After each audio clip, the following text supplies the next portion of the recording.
Au sommaire de ce magazine, une cure de détox pour se remettre du réveillon. Un couple met au point des boissons plus étonnantes les unes que les autres, mais aux vertus innombrables, semble-t-il. Nous suivrons ensuite un homme bien décidé à sauver de la destruction le château d'eau de son village. Un édifice qu'il entend transformer en lieu remarquable. Son portrait dans un instant. Avant de revenir plus en détail sur l'ensemble de ces titres, découvrons le travail étonnant d'un photographe ardéchois. Depuis 2 ans, il fabrique des appareils photo en bois. Une façon de proposer une autre pratique de la prise de vue.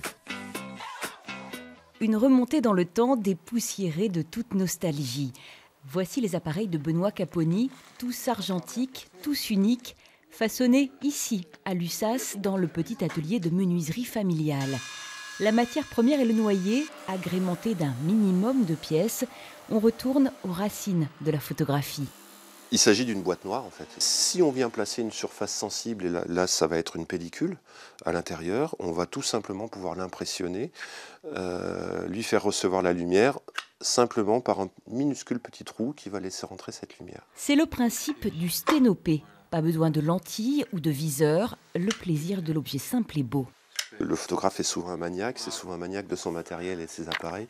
Donc voilà, on aime travailler avec un outil qu'on peut prendre en main, qu'on peut caresser, auquel on s'attache en fait comme photographe. Et puis je pense que je ne suis pas le seul.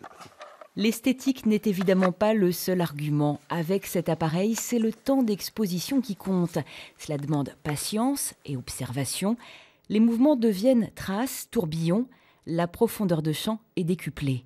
Ça permet avant tout, je crois, d'inviter le temps dans la photographie et de se dire, quelque part, je reprends le contrôle sur mon matériel.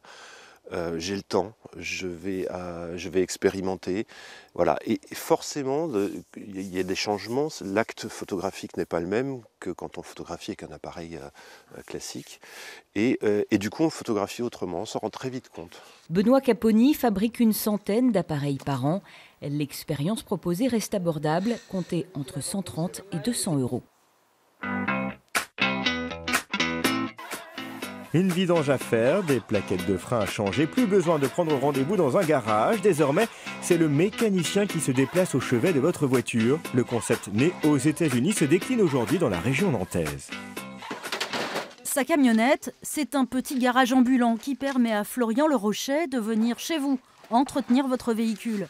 Depuis quelques semaines, ce mécanicien collabore avec une plateforme de service qui met en relation les clients et les pros de l'auto.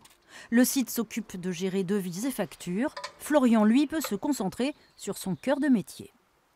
On prend le temps de discuter avec les clients, leur expliquer les choses, surtout qu'ils sont curieux. Donc c'est toujours aussi sympa de parler avec les clients et puis de partager avec eux. Pendant 1 heure, Florian ne va pas se contenter de vidanger la voiture. Il va aussi vérifier les différents niveaux et les organes de sécurité.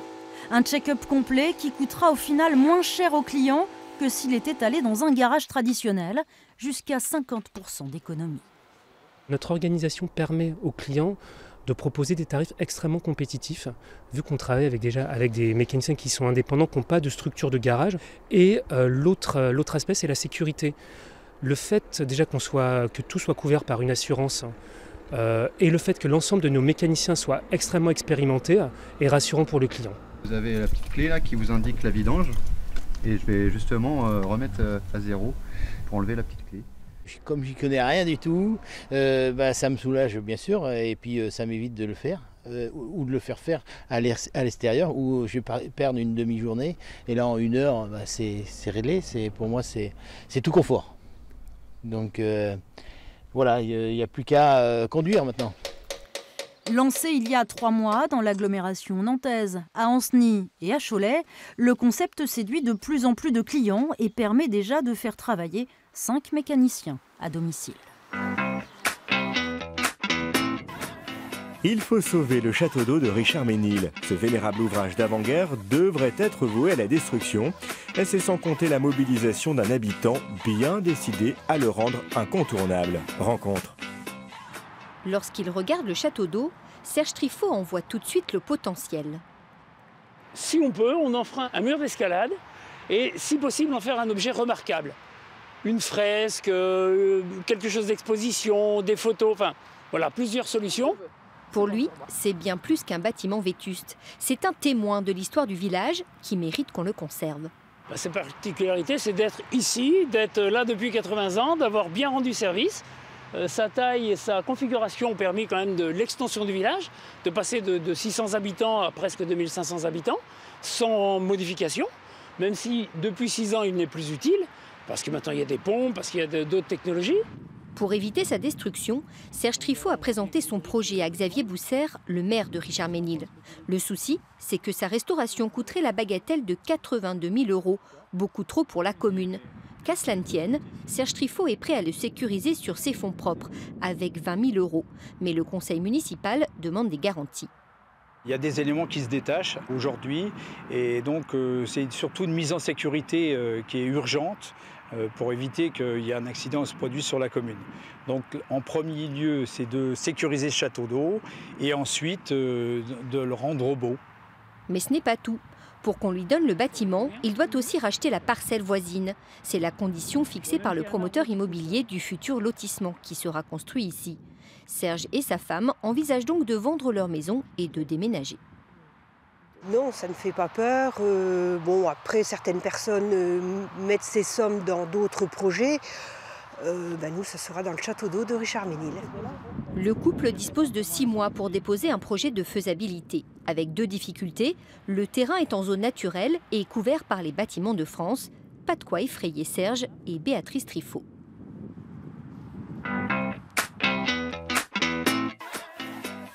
Refermons ce magazine avec quelques idées pour se remettre des excès de gras, de sucre et d'alcool qui ont bien souvent accompagné ces fêtes de fin d'année. Dans les Alpes de Haute-Provence, un couple élabore des breuvages aux multiples vertus, paraît-il. Yeux tirés, teint grisé, mine fatiguée, pas de doute, excès d'alcool, excès alimentaire laissent des traces. Mais pas de panique, pour rebooster tout ça, Fleur Chenot et Michel Neveu ont des remèdes 100% naturels. Voilà, des betteraves, des carottes et des pommes. Après avoir fait des gros repas pendant plein de jours d'affilée, le meilleur détocteur, c'est quand même de se mettre au repos. Du coup, ça va être difficile pour plein de gens de ne pas manger, de faire un jeûne et tout. Du coup, les jus de légumes vont nous amener plein de nutriments. Et vu qu'on va faire un jus de légumes, on va enlever la fibre et ça va être très facile pour la digestion. C'est comme si notre estomac est au repos, quoi. Du coup, on ne va pas se fatiguer plus et on peut quand même s'alimenter. Plus surprenant que ce jus, cette boisson pétillante, fermentée à base de kombucha. Le kombucha, c'est un champignon qui nous vient d'Asie. Je vais vous montrer. Hop là. Ça ressemble un peu aux mers de vinaigre. On récupère sur des bouteilles fermentées un petit bout du champignon. Et après, on le nourrit avec du thé sucré.